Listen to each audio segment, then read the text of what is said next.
अस्सलाम वालेकुम। मैं अमजदुल्ला ख़ान, स्पोक्समैन एमबीटी। जैसा कि आप लोग जानते हैं कि आज जो है मेदक में एक नाखुशगवार वाक़या पेश आया। ये वाक़या क्या है पहले तो मैं वो बयान करूँगा, उसके बाद में जो पुलिस का फेलियर है, सिस्टम का फेलियर है। एक मिनहाजुल उलूम मदरसा है। वो मिनहाजुल उलूम मदरसे में अक्सर क्या होता, मदरसों में लोग जो है बाहर जो अफराद है वो लोग कुछ पैसे भेजते हैं कि मदरसे में कुर्बानी दे बोलकर। तो उसी तरीके से जो है मिनाजुल उलूम इंदिरापुरी कॉलोनी मेदक में एक मदरसे में बैल ला कर रखे थे कुर्बानी देने के लिए। तो हर चीज़ है उनके पास, डॉक्टर सर्टिफिकेट है और आपके कहाँ से जानवर खरीदे सो ये है। तकरीबन 2-2:30 बजे के करीब में कुछ शरपसंद अनासिर, अब वो बोलिए आप हिंदू युवा वाहिनी वाले बोलिए, गौरक्षा समिति बोलिए, जो नाम बोलना है बोलिए, बीजेपी बोलिए, आरएसएस बोलिए, ये लोग वहाँ पर आकर जमा होके वो जानवरों को जो चर रहे थे जानवर, उनके ऊपर एतराज़ करके जानवरों को खींच के लेके जाने की कोशिश किए। मदरसे के लोग जमा हुए, वहाँ पर जमा होके एतराज़ किए। तो तकरीबन 1 घंटे तक ये सिलसिला चलते रहा। ये लोग क्या किए कि गलतफहमी फैलाए पूरा, ये जो एंटी सोशल एलिमेंट्स है अपने व्हाट्सएप ग्रुप्स में डाल के कि यहाँ पर जो है मदरसे में गाय काटी जा रही है बोलकर तकरीबन 100-150 लोगों को ये लोग जमा किए। जमा करके मुसलसल धरना देते रहे। मेदक पुलिस खामोश तमाशा रही। उसके बाद में जानवर को खींच के ज़बरदस्ती लेकर गए और वहाँ पर मौजूद जो मुसलमान लोग थे उनके ऊपर हमला किए। उसके बाद में ये लोग एक जुलूस निकाले। तकरीबन 12 किलोमीटर एरिया तक ये लोग जुलूस फिरते रहा। तकरीबन 3 घंटे तक लॉलेसनेस चलते रहा।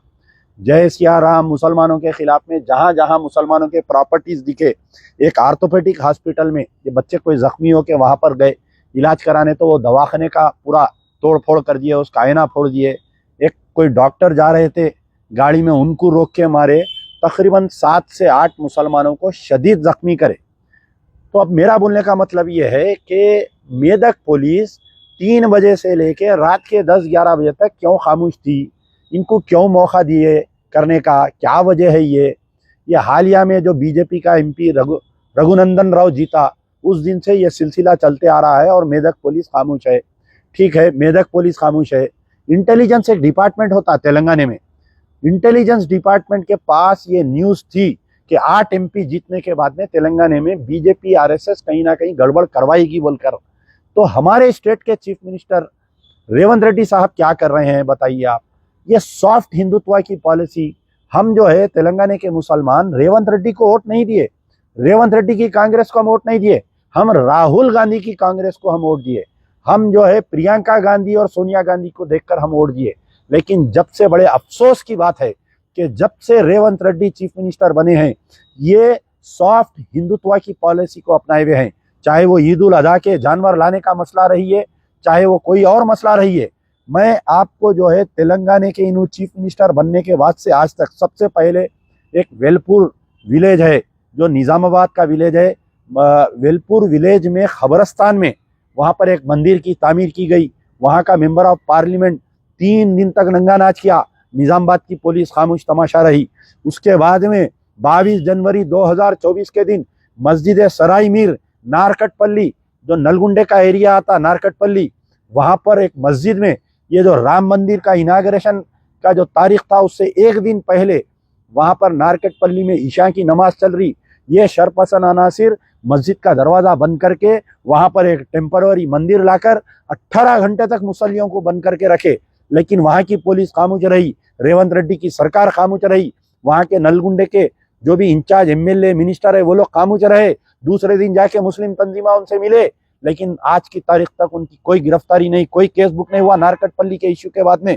आप उसी दिन रात में संगारेड्डी में एक जुलूस निकाले, यानी राम मंदिर की तामीर का जश्न मनाते हुए एक जुलूस निकाले।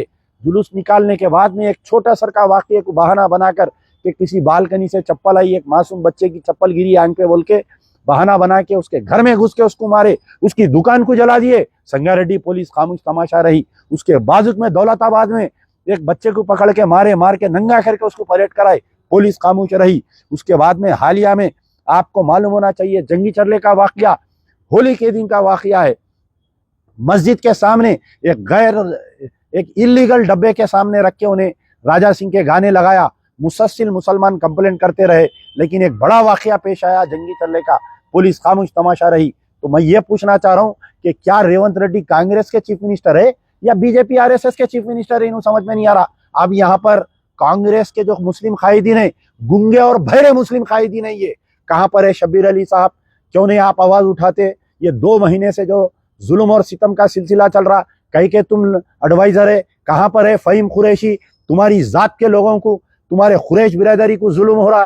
तुम कई के दोस्त है चीफ मिनिस्टर के, तुम कई के कांग्रेस के लीडर है, तुम बताइए कहां पर है दूसरे लीडर जो 9 साल में बीआरएस के ऊपर वीडियोस बनाते थे? पूरे क्या मुंह कुछ साम सुन गया तुम लोगों के?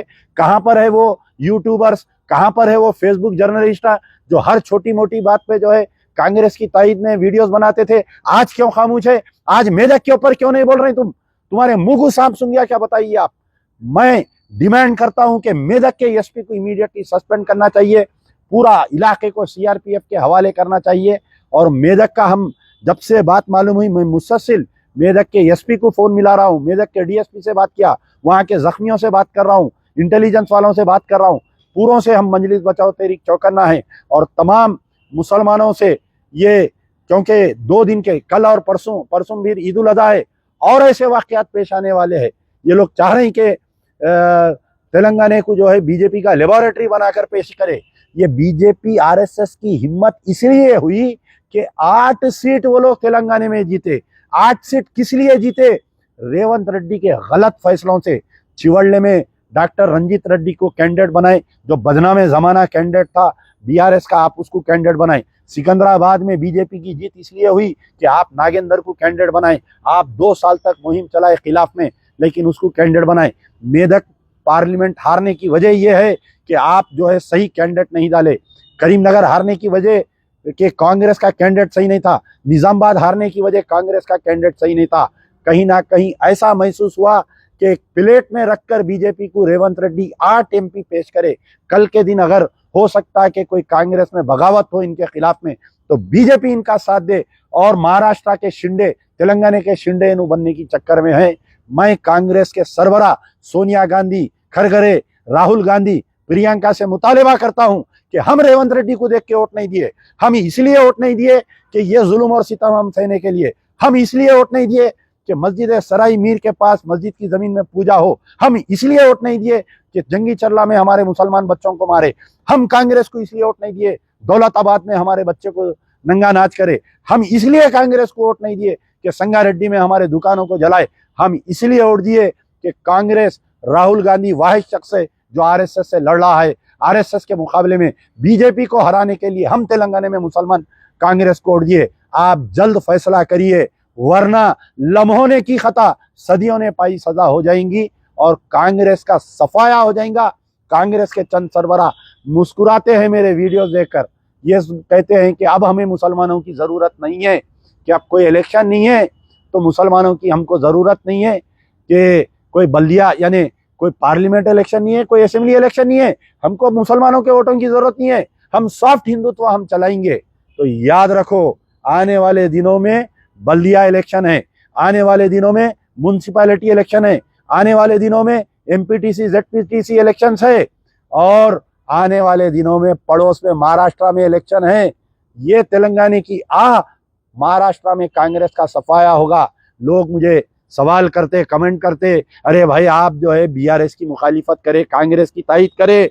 हाँ, हम में दम था, हम बीआरएस की मुखालिफत करे। 9 मस्जिदों के शहादत के ऊपर कोई आवाज उठाया तो अमजदुल्ला खां आवाज उठाया, एनकाउंटरों के खिलाफ में कोई आवाज उठाया तो अमजदुल्ला खां उठाया, और ना जाने जो जुल्म और सितम का सिलसिला रहा हमने आवाज उठाया, मजलिस बचाओ तहरीक ने आवाज उठाया, मजलिस इत्तेहादुल मुस्लिमीन ने बीआरएस का साथ दिया, मामू मामू करते रहे। जैसा ही कांग्रेस जीती, ये रेवंत रेड्डी उनके गोद में, इन्हों उनके गोद में बैठ गए। लेकिन कांग्रेस के सरबराह को इसका नोट लेना चाहिए, रेवंत रेड्डी को निकाल फेंकना चाहिए, अच्छे से कांग्रेसी को आप नया चीफ मिनिस्टर बनाना चाहिए। वरना मैं फिर कह रहा हूं कि लम्हों ने की खता, सदियों ने पाई सजा। यार जिंदा सोबत बाकी।